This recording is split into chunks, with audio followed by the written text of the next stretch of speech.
Assalamualaikum warahmatullahi wabarakatuh. Assalamualaikum warahmatullahi wabarakatuh. Bismillahirrahmanirrahim. Alhamdulillahi rabbil alamin. Wa sallallahu ala sayyidina Muhammad Thahal amin. Wa ala alihi wa sahbihi tayyibin at-tahirin. Allahumma la sahla illa ma ja'altahu sahla. Wa anta taj'alu ya rabbana idza syi'ta sahla. Allahumma rzuqna al-ikhlas fil qawli wal 'amal wa niyyah. Amin ya rabbal alamin. Jadi insya-Allah hari ini saya Ustaz Muhammad Zakaria bin Zulkifli, salah seorang guru di Ma'had Turus Islam Baitul Saadah di Kota Damansara. Jadi insya-Allah hari ini saya akan berkongsi sedikit tentang tajuk kepentingan mempelajari ilmu akidah.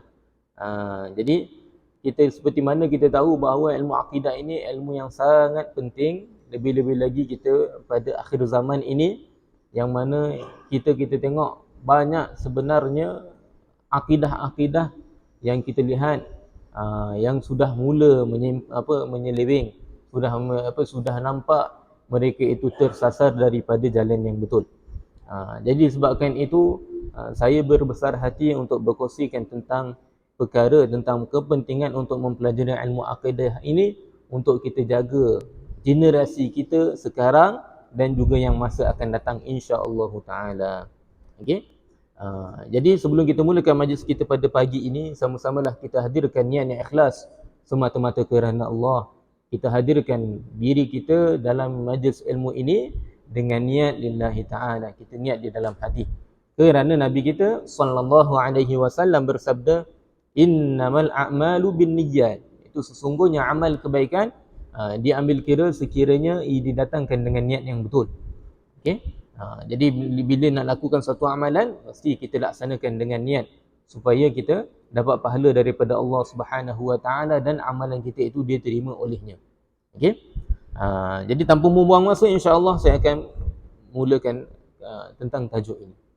Allah Subhanahu Wa Taala berfirman di dalam Al-Quran, di dalam surah Muhammad, Allah Subhanahu Wa Taala berfirman, fa'lam annahu la ilaha illallah wastaghfir li dhanbika walil mu'minina wal mu'minat. Yang mafhum daripada ayat ini bahawa ada dua perintah yang Allah Taala perintahkan kepada kita sebagai umat Nabi Muhammad sallallahu alaihi wasallam. Yang pertama apa? Yang pertama adalah fa'lam annahu la ilaha illallah. Dimaksudkan fa'lam, maksudnya adalah wahai Muhammad, hendaklah kamu sabar, hendaklah kamu tetap mengetahui tentang la ilaha illallah. Kemudian wastaghfir li dhanbika, datang arahan yang seterusnya, datang suruhan yang seterusnya, iaitu Allah Taala memerintahkan untuk melakukan istighfar bagi orang-orang yang beriman, sama ada daripada kalangan laki-laki ataupun perempuan. Jadi kita tengok dalam ayat ini Allah Subhanahu Wa Taala menyatakan dua arahan. Yang pertama mengetahui tentang akidah, yang kedua berkaitan dengan ilmu furu', ilmu berkaitan dengan ilmu cabang, iaitu yang dinyatakan di dalam ayat Quran adalah kita beristighfar bagi orang-orang yang beriman, sama ada daripada kalangan laki-laki ataupun perempuan. Seperti kita doa kepada ibu kita, kita doa kepada ayah kita doa kepada jiran kita, kan? Kita doa, kita minta keampunan daripada Allah untuk diampunkan dosa orang tersebut. Okey? Seperti itu. Jadi para ulama kata, menerusi ayat ini difahami bahawa ilmu akidah itu adalah ilmu yang sangat penting. Kenapa? Kerana di dalam ayat ini didahulukan tentang iman. Didahulukan perkara berkaitan dengan iman. Kemudian baru berkaitan dengan perbuatan, amalan. Jadi para ulama kata akidah itu mesti didahulukan. Pentingnya ia. Sebab dalam ilmu akidah, di dalam ilmu balaghah, ilmu yang membahaskan tentang ma'ani, ilmu ma'ani ini ada dinyatakan kaedah bahawa kalau sesuatu itu didahulukan, itu menunjukkan bahawa ia penting. Jadi dalam ayat kita tengok fa'lam annahu la ilaha illallah, didahulukan tentang apa? Tentang mengetahui tentang la ilaha illallah. Jadi kita kena dahulukan tentang makna tauhid. Bila kita sebut la ilaha illallah, kena tahu juga makna-maknanya.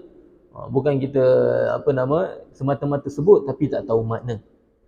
Kemudian kita buat apa? Baru kita beristighfar, baru kita melakukan, kita mohon keampunan daripada Allah Subhanahu wa taala untuk diri kita dan juga orang-orang yang lain. Seperti itu. Bahkan dalam ayat yang lain, kalau kita tengok dalam suratul Asr, Allah Subhanahu wa taala berfirman, "Wal 'asr innal insana lafi khusr illa alladhina amanu wa 'amilus shalihat wa tawasaw bil haqqi wa tawasaw bis sabr." Kita tengok pada ayat kedua dan ayat ketiga, iaitu Allah Taala berfirman yang mafhumnya sesungguhnya manusia itu dalam kerugian. Manusia itu sesungguhnya di dalam kerugian. Illal ladzina amanu, melainkan orang yang beriman, kemudian orang yang beramal soleh, kemudian dia berpesan-pesan dalam kebaikan, kemudian dia berpesan-pesan dalam kesabaran. Jadi apabila seorang itu dia ada 4 ciri-ciri ini menunjukkan orang itu bukan orang yang rugi. Sebab Allah Ta'ala meletakkan pengecualian. Allah Ta'ala habarkan kepada kita, manusia itu dalam kerugian, melainkan orang yang ada 4 ciri-ciri itu.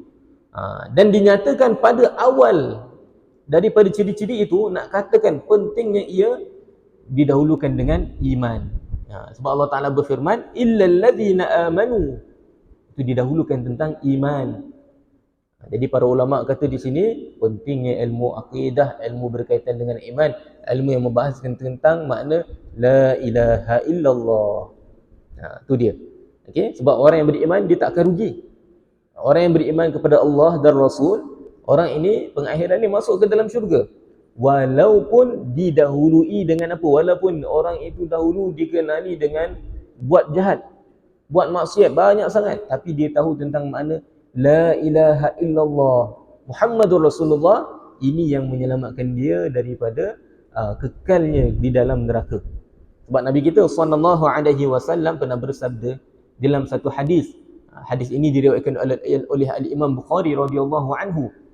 Apakah kata Nabi kita sallallahu alaihi wasallam?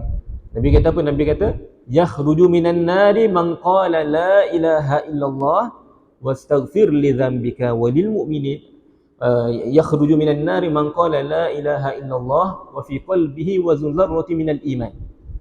Ini mafhum daripada ini hadis nas daripada al-Imam Bukhari radhiyallahu anhu. Bahawa difahami daripada hadis ini, mafhumnya adalah akan keluar daripada neraka orang yang mengetahui, orang yang mengucapkan la ilaha illallah Muhammadur Rasulullah. Dia mengetahui tentang makna la ilaha illallah Muhammadur Rasulullah. Dan di dalam hatinya itu ada segelumit daripada iman. Dia tahu tentang 2 kalimah syahadah je contoh. Maka kat sini Nabi kita sallallahu alaihi wasallam habarkan orang ini akan keluar daripada neraka, iaitu dia kalaulah Allah Taala tidak ampunkan dia, boleh jadi dia diazab dahulu di dalam neraka, kemudian akhir sekali akan masuk ke dalam syurga. Ini kelebihan orang yang beriman. Orang yang beriman itu dia tidak akan rugi. Walaupun didahului, walaupun pada zaman muda, pada zaman ketika mana dia hidup itu dia pernah buat maksiat ataupun dia meninggal sebelum sempat untuk bertaubat. Tetapi yang penting apa? Yang penting dia mati dalam iman. Maka orang ini dia tidak akan kekal masuk dalam neraka selama-lamanya kalau Allah Ta'ala kehendaki untuk ia disiksa. Kalau Allah Ta'ala kehendakilah. Tapi ada sebagian orang Allah Ta'ala tidak kehendaki untuk dia kekal dalam neraka walaupun dahulunya buat dosa banyak. Walaupun sebelum ini dia banyak buat dosa. Ini kelebihan iman. Dengan iman dia menyelamatkan kita di hari akhirat. Itu yang kita nak. Itu yang kita nak, tuan-tuan. Okey? Dan kita tengok pada hadis tadi kita sebut tentang ayat Quran. Kita tengok pindah pula kepada hadis. Hadis Nabi sallallahu alaihi wasallam. Nabi pernah bersabda dan hadis ini diriwayatkan oleh al-Imam Bukhari radhiyallahu anhu.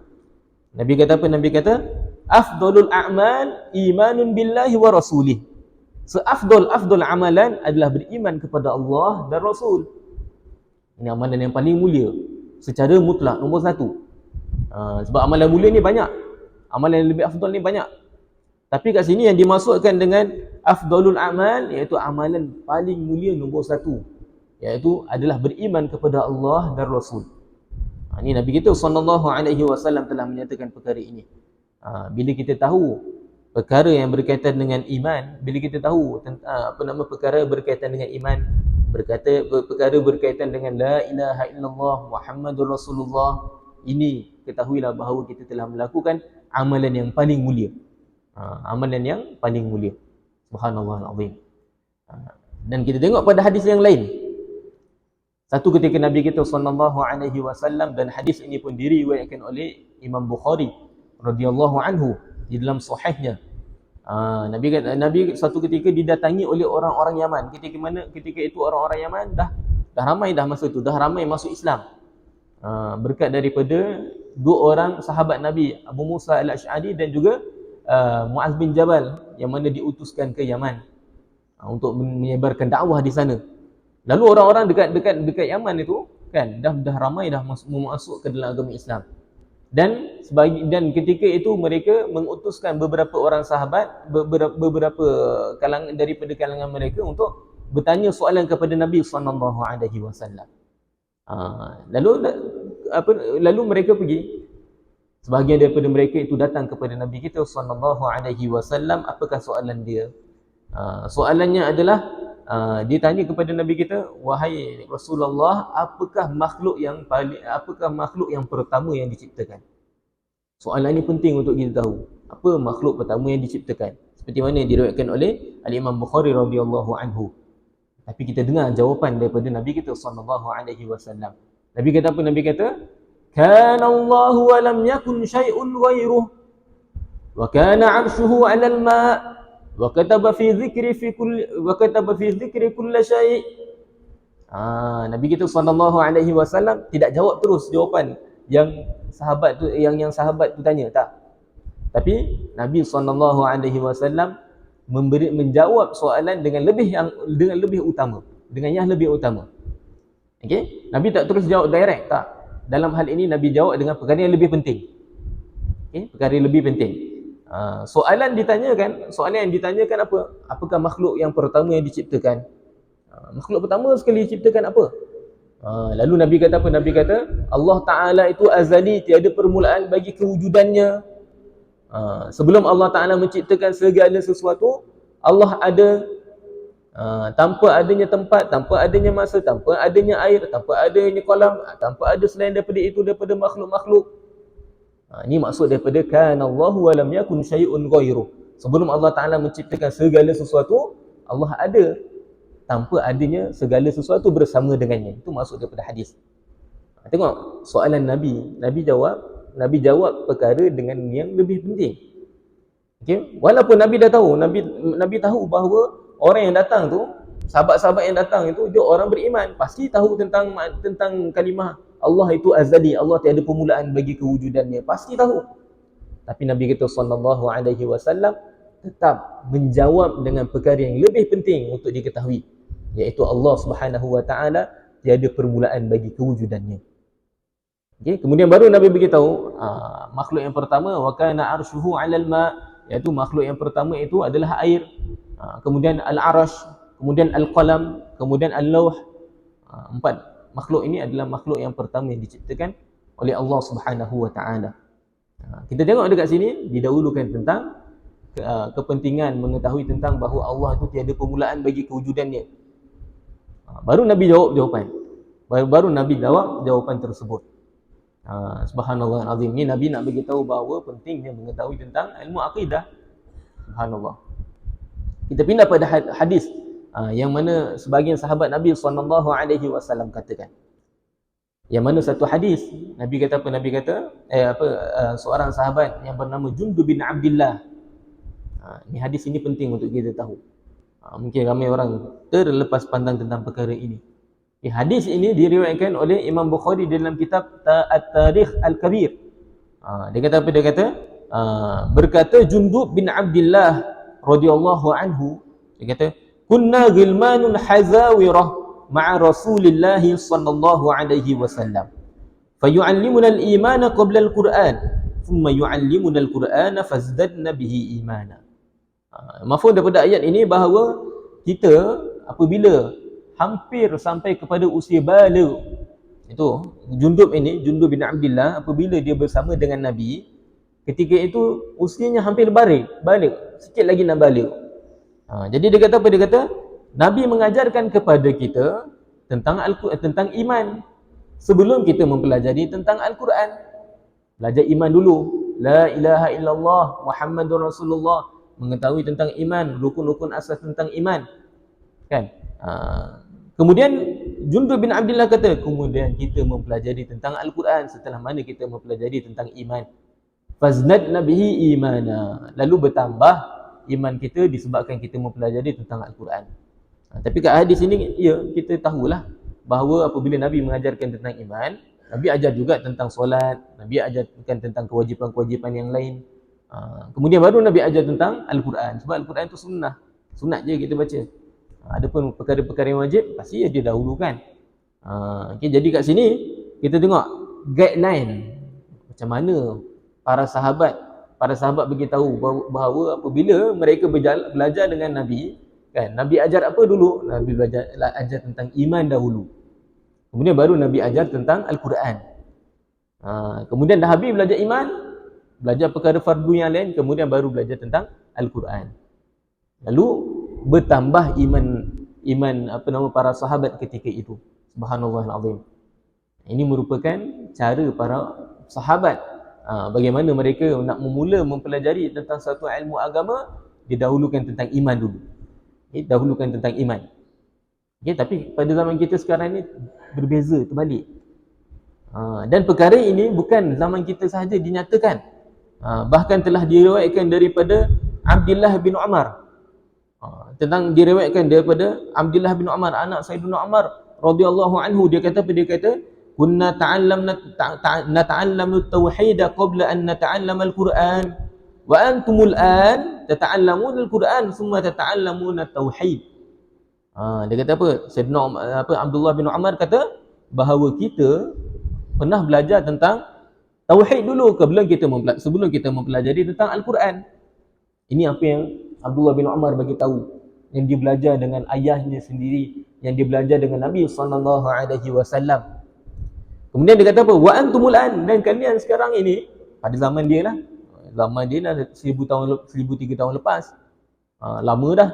Dia kata apa? Dia kata wa antumul an, dan kalian sekarang ini belajar Al-Quran dulu, kemudian baru belajar tauhid. Mungkin ada orang tanya, Ustaz, Al-Quran itu bagus untuk belajar, betul, tak ada masalah. Kita tak kata itu bukan isu dia, tentang kita belajar Quran tu, tidak, itu bukan isu. Nak belajarlah, tak ada masalah. Tapi kena ikut cara bagaimana para sahabat, mesti kena ikut cara bagaimana Nabi SAW ajarkan. Belajar tentang iman dahulu, baru belajar tentang Quran. Begitu juga ilmu-ilmu yang lain. Bila kita nak belajar tentang sains, mesti kita kena belajar tentang apa? Belajar tentang iman dulu. Bila kita nak belajar tentang matematik, sebelum kita belajar tentang matematik, belajar iman dahulu. Sebelum kita nak belajar tentang fiqh, belajar iman dulu. Bukankah kalau kita nak solat, kita mesti beriman kepada Allah? Kalau tak sah, kalau kita solat tapi tak beriman, maknanya tak sah solat kita. Kenapa kita sebut tentang perkara ini? Iman mesti didahulukan pada akhir zaman ni, tuan-tuan, disebabkan orang tidak dahulukan tentang iman, difaham salah tentang Al-Quran, disalah faham tentang ilmu sains, disalah faham tentang ilmu matematik, dan banyak daripada kesalahan-kesalahan yang ramai orang tersalah faham tentangnya. Contoh ilmu sains, saya sebut tentang ilmu sains lah. Ada satu pelajar saya di Mahathirus Islam di Baitul Saadah, dia dicuti, ketika itu dia cuti daripada University UKM. Masa itulah, bukan nak merendahkan UKM, tak. Dia kat sini nak cerita, dia nak belajar ilmu agama, bagus. Okay? Kemudian dia sangka apa? Dia belajar ilmu sains, kemudian dia meyakini bahawa Nabi Adam itu adalah kera. Dia kata manusia ini asalnya daripada kera.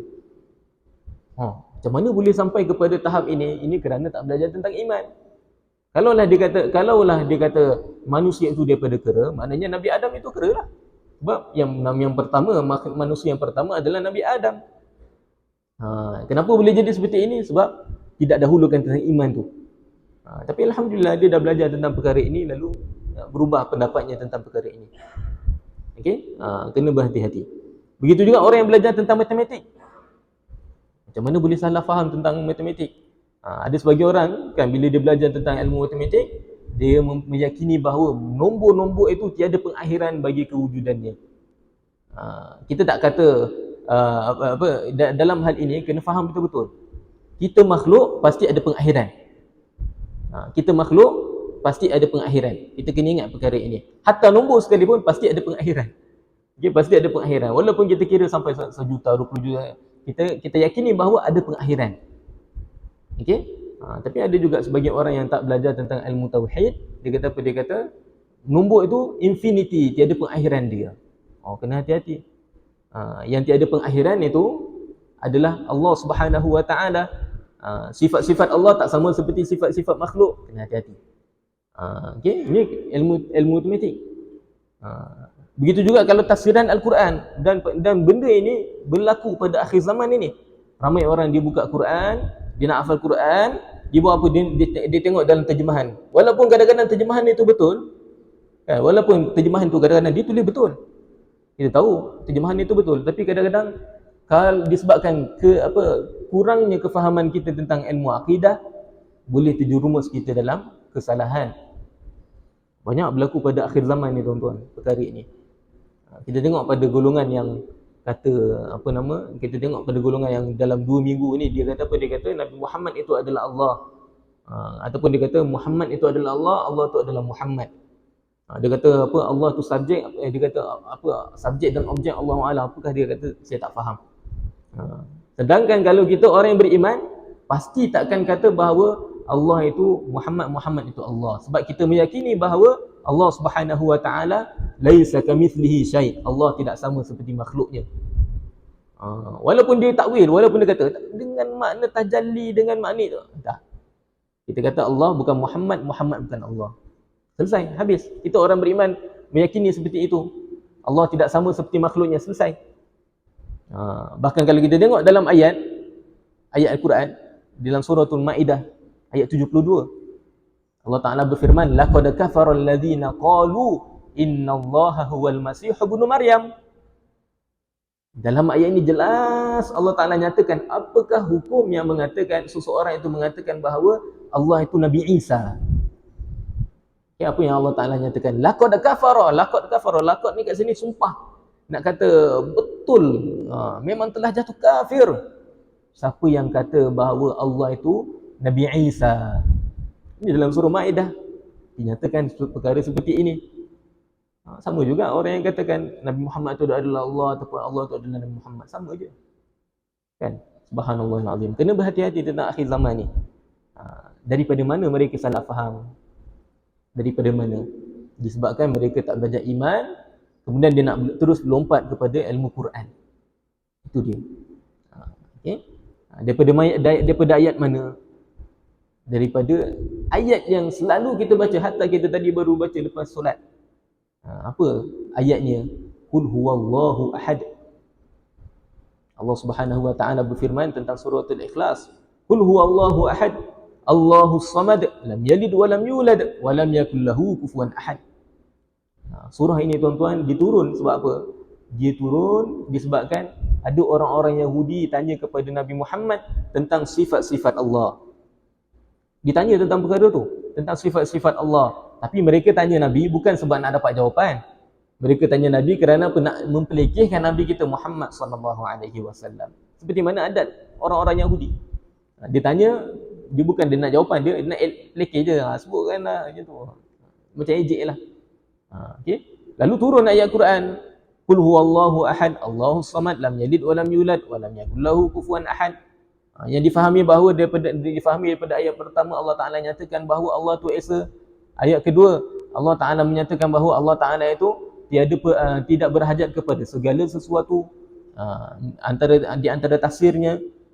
Kemudian ayat ketiga difahami bahawa Allah Ta'ala itu tidak beranak dan tidak beranak pinak. Kemudian ayat keempat, Allah Ta'ala itu tidak sama seperti makhluknya. Ini ayat ini tafsiran yang betul. menurut ahli sunnah wal jamaah, mengikut, kalau kita tengok mengikut ulama-ulama tafsir, seperti mana Imam Nasafi, kita tengok Imam Nasafi dia kata qul huwallahu ahad, Allah itu esa. Ini makna yang betul. Macam mana boleh orang salah faham? Ini kita sebut. Ada sebagian daripada orang dia kata apa, dia kata qul huwallahu ahad, dia tengok qul. Okay, qul ini adalah fa'il qala yaqulu, dan dia adalah fa'il amr, suruhan. Suruhan ini untuk siapa? Untuk Nabi Muhammad sallallahu alaihi wasallam. Qul huwallahu, iaitu katakanlah wahai Muhammad. Dekat sini betul. Ini betul lagi. Kemudian dia tengok ayat setelahnya, dia kata huwallahu ahad. Dia kata huwa. Huwa di sini domir. Domir ini nak kembali pada siapa? Diingatkan domir itu ikut apa nama, seperti mana domir yang kita belajar, yang kita belajar huwa huma hum ya humauna. Diingat domir seperti itu sahaja. Dia dalam fikiran dia kata domir, maksudnya dia kat huwa. Huwa ni maksudnya dia. Dia tu siapa? Dia pun mula tafsiran sendiri. Mula nak apa nama, ikut kepala dia, ikut tafsiran sendiri. Lalu dia kata huwa, iaitu Muhammad. Sebab apa yang dekat sini qul huwa, dia kata qul itu katakanlah wahai Muhammad. Ni ada nama Muhammad, jadi dia kata huwa ni Muhammad. Dia kata Muhammad itu adalah Allah yang esa. Kat situ jadi salah tu. Kat situ jadi salah. Subhanallahal azim. Sedangkan yang makna yang betul mengikut tafsiran Ahlus Sunnah wal Jamaah, kita kata qul huwallahu ahad, katakanlah wahai Muhammad. Huwa di sini adalah dhamiru sya'n. Dhamiru sya'n ni apa? Dhamir yang menunjukkan bahawa pentingnya ia, tanpa ia merujuk kepada sesuatu, tanpa ia kembali macam kita faham dengan maksud dia, bukan. Kat sini maksudnya huwa tu apa? Maksudnya asy-sya'nu wallahu ahad, iaitu perkara yang penting. Kita tahu bahawa Allah itu esa. Itu maksud daripada ayat Al-Quran. Macam mana boleh salah? Kita kata yang kefahaman mereka itu kerana tak belajar tentang tauhid. Kalau dia belajar tentang tauhid, kalau belajar tentang iman, tak ada masalah tu. Dia akan tahu, ini pasti mesti maksud dia apa. Ini pasti maksud dia seperti ini. Dia akan tahu. Ni antara punca kenapa sebagian daripada orang boleh tersalah faham tentang akidah. Kita kata Al-Quran itu benar, Al-Quran itu mukjizat, dan dia asbab untuk kita dapat hidayah. Kalau orang nak dapat hidayah, baca Quran. Bahkan para ulama kata kalau kita tenung Al-Quran sahaja tanpa baca, dapat pahala. Dapat pahala tu kalau kita tenung je. Kadang-kadang tak tahu nak baca macam mana, tenung je dapat pahala.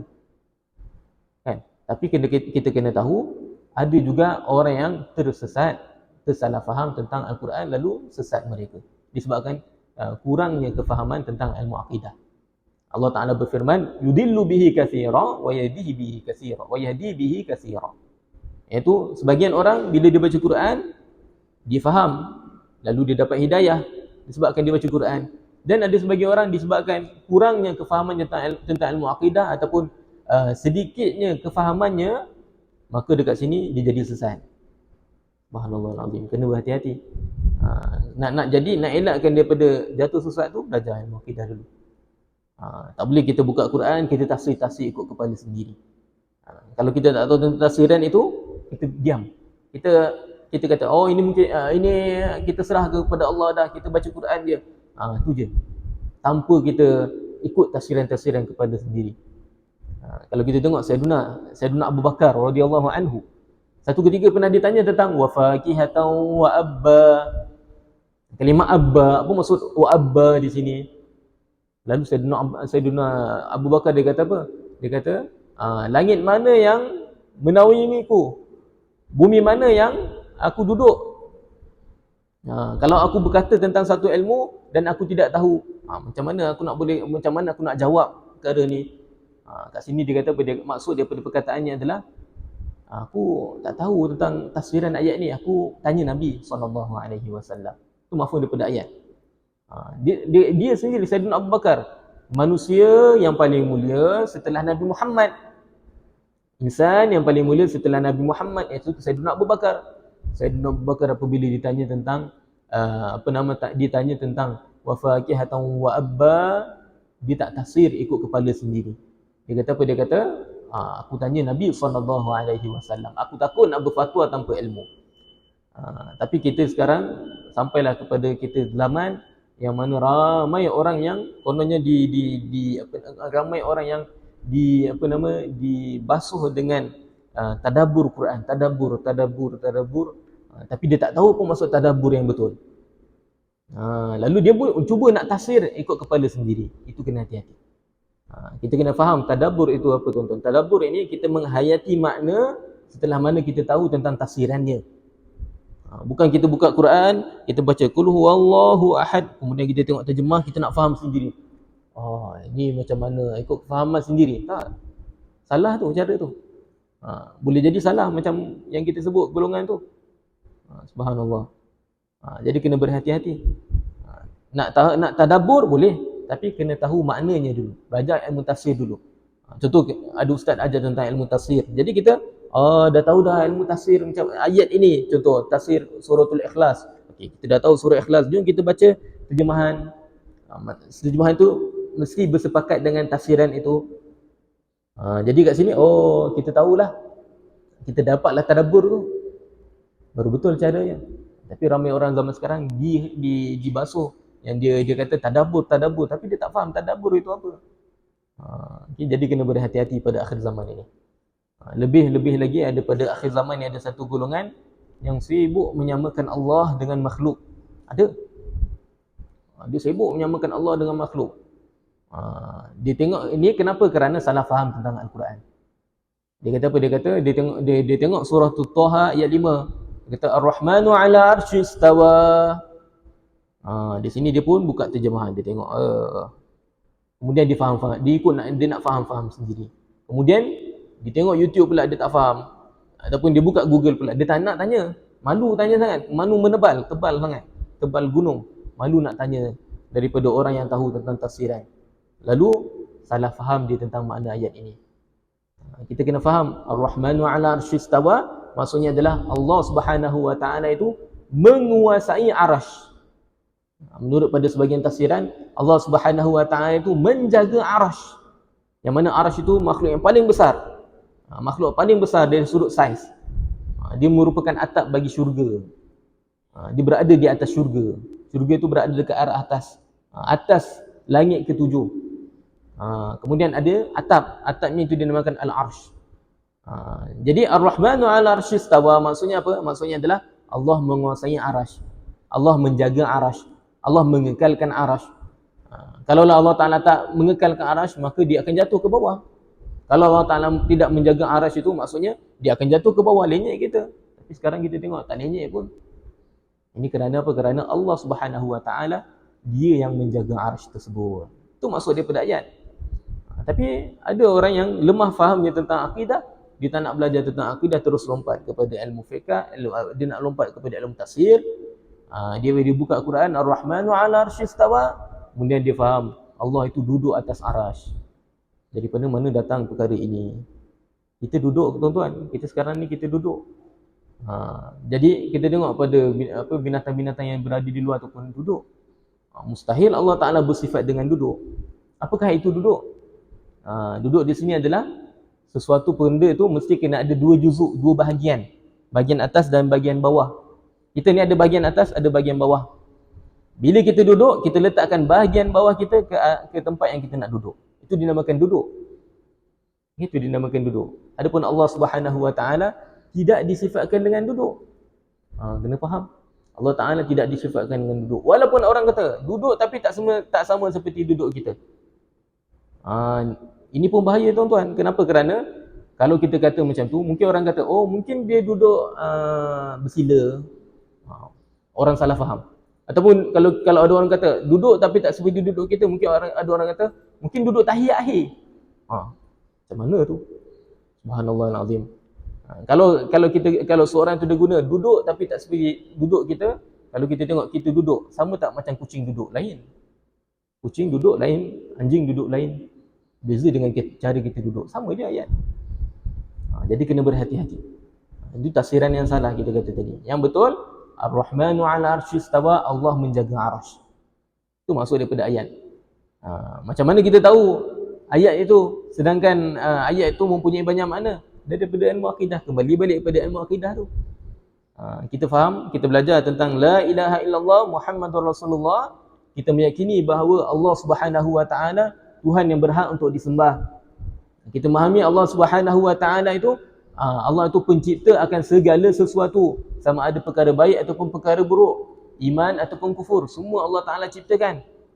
Kita meyakini daripada kalimah la ilaha illallah, kita faham bahawa Allah itu tidak sama seperti makhluknya, tidak bersifat dengan sifat-sifat makhluk. Allah tiada permulaan, tiada pengakhiran. Allah mendengar tanpa berhajat kepada telinga. Allah melihat tanpa berhajat kepada mata. Allah berfirman tanpa berhajat kepada mulut. Allah mengetahui tanpa berhajat kepada hati. Allah tidak sama seperti kita. Allah Ta'ala berfirman, laisa kamitslihi syai'. Ini asas. Itu Allah tidak sama seperti makhluknya.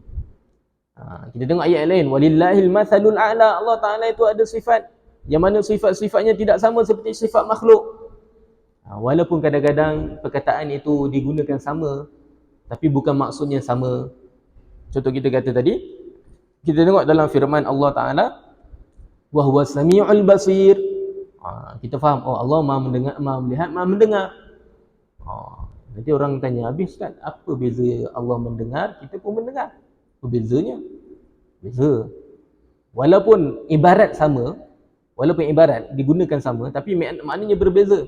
Bila kita kata Allah mendengar, tidak berhajat kepada telinga, tidak berhajat kepada gegendang, tidak berhajat kepada sistem saraf. Kalau kita kata kita mendengar, kita berhajat pada telinga. Kalau tak ada telinga tak boleh dengar. Beza tu. Beza makna. Okey? Beza perkara tu. Jadi kena faham betul-betul.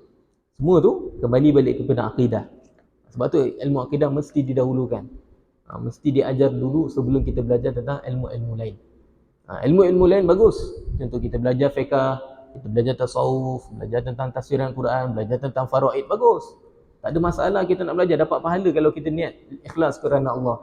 Tetapi di sana kita kena faham ada tertib. Dalam agama itu ada tertib. Ada sebagian ilmu tu fardu ain, ada sebagian ilmu tu fardu kifayah, kena faham. Susunan yang betul, kita belajar ilmu akidah dulu, kemudian ilmu fiqh, kemudian ilmu tasawuf. Kita tengok pada contoh sebagian daripada kita tengok pada contoh imam kita, Imam Syafi'i radhiyallahu anhu. Imam Syafi'i satu ketika pernah ditanya tentang soalan berkaitan dengan akidah. Lalu dijawab dengan mudah, Lalu sahabat-sahabatnya pun rasa pelik, rasa macam hairan lah.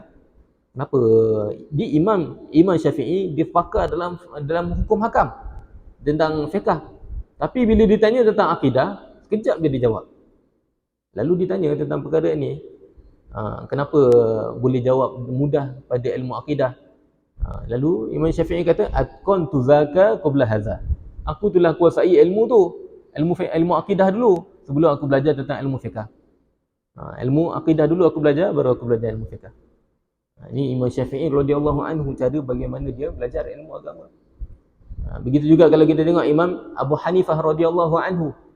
Imam Abu Hanifah ini dia di dalam usia ketika mana dia hidup, dia pernah bermusafir daripada Kufah ke Basrah sebanyak 20 kali, lebih daripada 20 kali. Dan Kufah ke Basrah itu bukan dengan naik kapal terbang, bukan dengan naik basikal ataupun motor, naik unta je.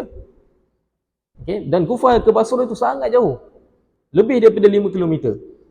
50 km, bukan 5 km, 50 km, lebih daripada itu. Bayangkan jalan kaki ataupun naik unta.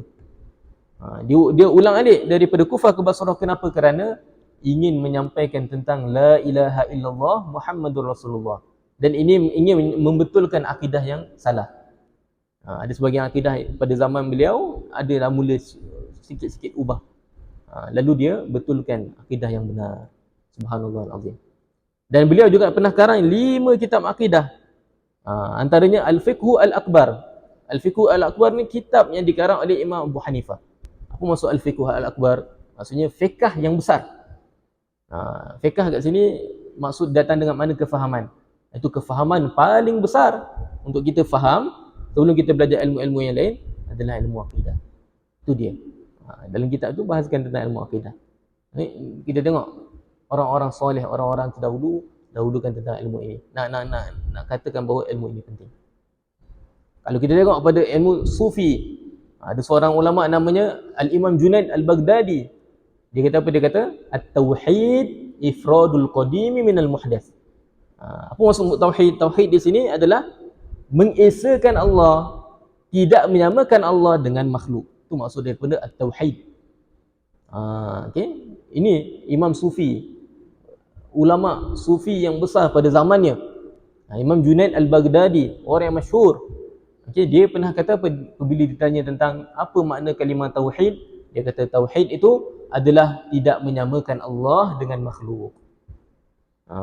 Tapi kalau kita tengok sekarang orang-orang yang mengaku dirinya Sufi, dia mengaku dirinya Tuhan, ada. Bahkan ada sebahagian tu dia kata la ilaha illallah, seperti mana kita ucap la ilaha illallah. Kemudian dia kata tiada yang ada melainkan Allah.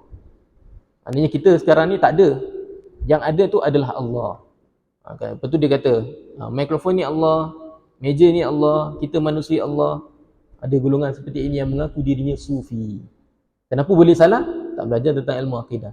Imam Junaid Al-Baghdadi, dia belajar tentang ilmu akidah. Dia kata tauhid itu ifradul qadimi minal muhdath, ataupun ifradul qadimi minal hadis. Itu mengesakan, tidak menyamakan Allah dengan makhluk. Itu maksud daripada tauhid. Kita tengok seorang lagi ulama sufi yang benar. Seorang ulama sufi yang benar, seorang ulama sufi yang bernama Syekh Ahmad Ar-Rifai. Syekh Ahmad Ar-Rifai ini adalah orang yang pertama mengasaskan tarikat. Ulama pertama yang mengasaskan tarikat namanya Syekh Ahmad Ar-Rifai, kemudian Syekh Abdul Qadir Jilani. Mereka berada pada zaman yang sama. Dan Syekh Ahmad Ar-Rifai ini dia pernah kata apa? Dia kata ghayatu ma'rifati billahi al-iqanu biwujudihi ta'ala bila kaifin wala makan. Dia kata apa? Kemuncak kita mengenal Allah Subhanahu wa taala, maksimum. Kalau kita nak kata kita mengenal Allah Subhanahu wa taala, kita meyakini bahawa Allah itu ada tanpa bertempat, dan Allah Subhanahu wa taala itu tidak disifatkan dengan sifat-sifat makhluk. Ghayatu ma'rifati billahi al-iqanu biwujudihi ta'ala bila kaifin wala makan. Kita nak kata kita kenal Allah adalah dengan cara apa? Dengan cara kita yakin Allah tu ada tanpa bertempat, dan Allah itu tidak menyerupai dengan makhluk, tidak mempunyai sifat seperti sifat-sifat makhluk. Itu maksud daripada ayat beliau. Subhanallahul azim. Ini ulama sufi yang benar. Orang pertama sekali buat tarikat tu. Tarikat pertama sekali yang ada tarikat Rifai dan juga Al-Qadiri. Kemudian ada tarikat-tarikat setelah itu datang. Jadi kita tengok daripada mana Imam Ahmad Ar-Rifai ini boleh sampai kepada ucapan itu, daripada akidah. Belajar akidah dulu. Itu dia. Subhanallahul azim. Jadi itulah dia sedikit nasihat saya lah tentang ilmu akidah. Dahulu kan kalau contohlah kita ada sahabat-sahabat kita ke, ataupun kita ni baru mula nak berubah, baru mula nak jinak-jinak datang masjid. Pertama sekali kita kena buat apa? Belajar ilmu akidah dulu. Jangan terus lompat. Ilmu tu dia ada base, dia kena betul. Contoh kalau kita bina rumah dengan asas yang salah, base yang salah, tak kuat, maka apa jadi apabila ditiup angin je roboh. Kalau contoh satu rumah itu dibina dengan asas yang kuat, tiup ribut datang mana pun tak akan tercabut. Itu kebiasaan dia. Begitu juga dengan iman. Iman ni kita kena bina asas yang betul. Belajar ilmu akidah, kemudian fiqh, kemudian tasawuf. Baru kita setelah habis 3 ni, baru kita belajar ilmu lain. Baru kita belajar ilmu tafsir, ilmu Quran, ilmu tajwid, ilmu selain daripada itu, daripada ilmu-ilmu agama. Okay, seperti itu susunan dia. Itu dia betul. Jadi itulah dia perkara berkaitan dengan isu kepentingan ilmu akidah. Dan kena tahu bila kita belajar tentang ilmu akidah, tak memadai kalau kita buka YouTube. Kena mesti belajar dengan orang yang berguru, bertalaqi. Sebab apa? Orang kalau kita belajar dengan YouTube, kita boleh tanya ke YouTube? Tak boleh. Nak tanya macam mana? Kadang-kadang kita salah faham. Tapi kalau kita depan-depan kan, boleh tanya direct terus. Ustaz, aku ni saya tak faham. Jadi boleh terus jawab. Ataupun kalau mungkin ada orang salah faham, jadi ustaz tu boleh betulkan. Seperti itu. Nabi kata innamal ilmu bitta'allum. Sesungguhnya ilmu itu dipelajari. Nak belajar mesti ada guru, mesti ada anak murid, mesti ada ilmu. Seperti itu. Bukan ada guru saja ataupun bukan ada murid saja, tak ada guru. Tak. Nabi kita sallallahu alaihi wasallam sendiri ada guru. Malulah kita dengan Nabi. Nabi itu gurunya adalah Sayyidina Jibril. Allah Subhanahu wa taala berfirman, wa 'allamahu syadidul quwa. Para ulama tafsir kata syadidul quwa di sini adalah malaikat Jibril. Malaikat Jibril yang mengajarkan kepada Nabi tentang hukum hakam agama ini berkaitan dengan ilmu akidah dan selain daripada itu. Subhanallahil azim. Jadi kalau nak belajar mesti belajar daripada ilmu akidah. Mesti belajar daripada dengan bertalaki daripada seorang guru. Okey. Jadi itulah dia sedikit yang saya dapat kongsikan. Di tempat saya pun, di tempat Mahaturus Islam Baitul Sa'adah ni pun ada juga kita sediakan pengajian berkaitan dengan akidah, fiqh dan tasawuf. Kita buat hari yang khusus untuk Sabtu. Hari Sabtu je kita buat. Untuk apa? Untuk orang-orang yang bekerja. Kalau ada anak-anak yang nak sekolah, ada juga sekolah kita buat. Kalau contoh ada nak hantar budak kecil, ada juga sekolah kita buat. Kalau nak hantar pelajar, nak belajar degree, nak belajar diploma, kita ada kolej juga dekat Mahaturus Islam Baitul Sa'adah. Ini kerana apa? Untuk menjaga agama kita supaya tidak salah faham, tidak rosak. Ini kita nak jaga generasi yang akan datang. Itu dia. Subhanallahal azim. Jadi sampai sini dulu insya-Allah perkongsian berkaitan dengan ilmu akidah ini. Moga-moga kita ambil iktibar dan ambil pengajaran daripadanya. Barakallahu fikum wa ahsanallahu ilaikum. Wallahu subhanahu wa ta'ala a'lamu wa ahkam. A'udzu billahi minasyaitonir rajim. Bismillahirrahmanirrahim. Alhamdulillahi rabbil alamin. Wa sallallahu ala sayyidina Muhammad Thahal Amin. Wa ala alihi wa sahbihi thayyibin at-tahirin. Allahumma ighfir lana dhunubana wa liwalidina warhamhum kama rabbawna shaghira. ربنا لا تزغ قلوبنا بعد إذ هديتنا وهب لنا من لدنك رحمة إنك أنت الوهاب رب زدنا علما وارزقنا فهما وصلى الله على سيدنا محمد وعلى آله وصحبه وسلم والحمد لله رب العالمين. السلام عليكم ورحمة الله.